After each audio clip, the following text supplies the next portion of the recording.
Oi, eu sou a Flocele, trabalho na casa de José de Alencar e também sou apaixonada por tudo que tem relação com esse escritor tão querido, que é o José de Alencar. Para completar o projeto Perfis Femininos do Alencar, que já teve Diva e Lucila com a Cara e a Bruna, eu fiz alguns recortes sobre o romance Senhora, que é um dos meus preferidos. Tomara que esse projeto tenha estimulado e despertado o leitor em potencial que tem aí dentro de você. Ler ajuda no seu vocabulário, na sua imaginação, na sua escrita. Quanto mais você lê, mais inteligente você vai ficar. A leitura é diferente de um filme. No filme já está tudo montado na tela, é só você ver. A leitura é um mundo invisível, onde você, com a ajuda do autor, vai montar, vai imaginar, vai colorir as cenas dos personagens. É um mundo imaginário na sua cabeça. É uma experiência fantástica.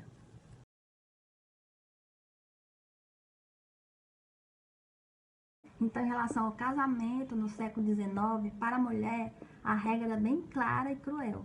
Era melhor qualquer casamento do que nenhum. A mulher que não casasse era considerada uma aleijão social. Para conseguir o status de ser uma mulher respeitável na sociedade, elas precisavam de um casamento. A própria Aurélia dizia que precisava de um marido, que era um traje indispensável às mulheres honradas. Para o homem, seria uma boa oportunidade de receber uma quantia em dinheiro que ele poderia usar para alavancar sua carreira profissional ou até mesmo ascender socialmente. O Fernando Seixas, ele aceita a proposta de um dote de outra jovem, justamente porque precisava do dinheiro para pagar o dote da sua irmã, que já estava passando da idade de casar na época.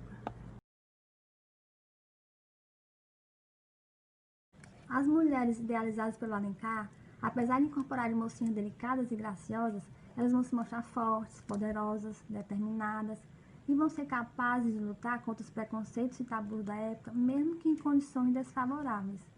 Elas são mais inteligentes e com mais caráter e discernimento do que o homem. E também não vão aceitar a posição de simples companheira do marido. Para ela é atribuído novos papéis, são capazes de manipular outros setores da sociedade, como teatros, salões e até o mundo de negócios. Esse comportamento de vanguarda vai reverberar na identidade real de mulheres do século XX e do século XXI. O romance Senhora é dividido em 4 partes, que correspondem às etapas de uma transação comercial: o preço, a quitação, o resgate e a posse. A linguagem é marcada pela ironia e o principal vilão da história é o casamento por interesse econômico. Aurélia, uma moça jovem, humilde, órfã de pai, é apaixonada por Fernando Seixas, um rapaz bem ambicioso, mas também de poucas posses financeiras. Ele recebe a proposta de casamento com o dote de uma moça da sociedade, aceita essa proposta e deixa a Aurélia bem triste e decepcionada. E tudo vai mudar quando a Aurélia repentinamente recebe a herança milionária do seu avô e se torna uma das moças mais cobiçadas da sociedade. Os romances urbanos também são conhecidos como romances de costumes. Eles ajudaram a consolidar a identidade nacional na medida que mostravam perfis, cenários e comportamentos familiares ao leitor, que poderia facilmente se reconhecer naquelas personagens. A linguagem usada por eles era bem acessível, isso ajudou a democratizar a nossa literatura, aumentando seu alcance e despertando o gosto pelo romance ambientado no Brasil. A sociedade retratada era burguesa, era a elite fluminense do Segundo Império, cheia de ingredientes amorosos românticos, muito bem aproveitados por Alencar ao escrever seus romances. Alencar foi elogiado por Machado de Assis, quando ele disse que nunca nenhum outro autor teve em tão alta conta a alma do povo brasileiro. E apesar do Joaquim Manuel de Macedo ter publicado o primeiro romance urbano, que foi A Moreninha, o Alencar é considerado por muitos o pai dos romances urbanos. E ele também foi o único autor a escrever nos 4 estilos: urbano, indianista, regionalista e histórico. O romantismo foi um amplo movimento artístico que surgiu no século XIX e representou os anseios da burguesia. Ele sempre está relacionado a um contexto histórico e social. Na Europa, o romantismo surgiu no rescaldo da Revolução Francesa e na euforia provocada pela Revolução Industrial. Essas duas revoluções desencadearam novos processos e culminaram na formação da sociedade moderna, com uma nova forma de ver e pensar o mundo.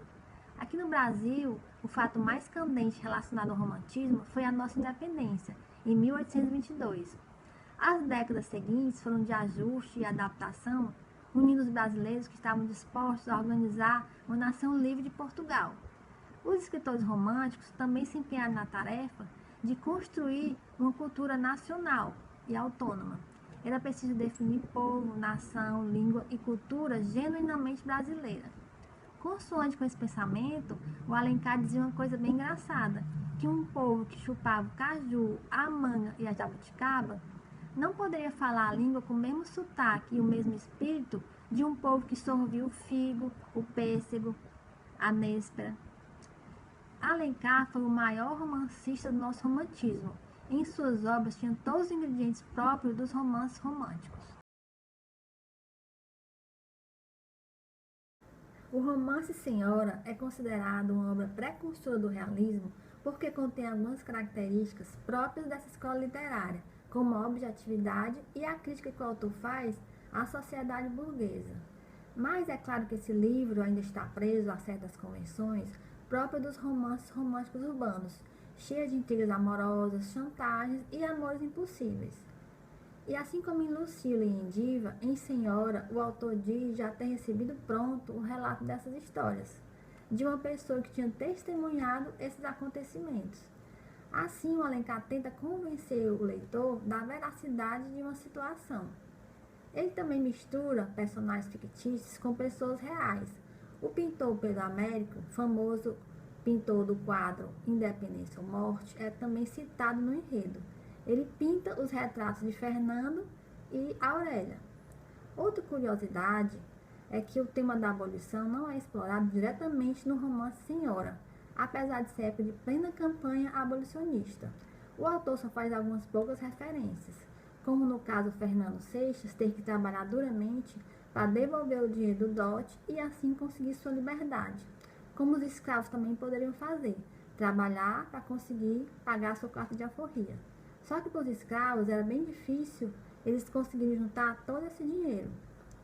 E a Aurélia também se divertia cotando seus pretendentes como leilão, tratando eles como mercadorias, fazendo referência aos leilões de escravos.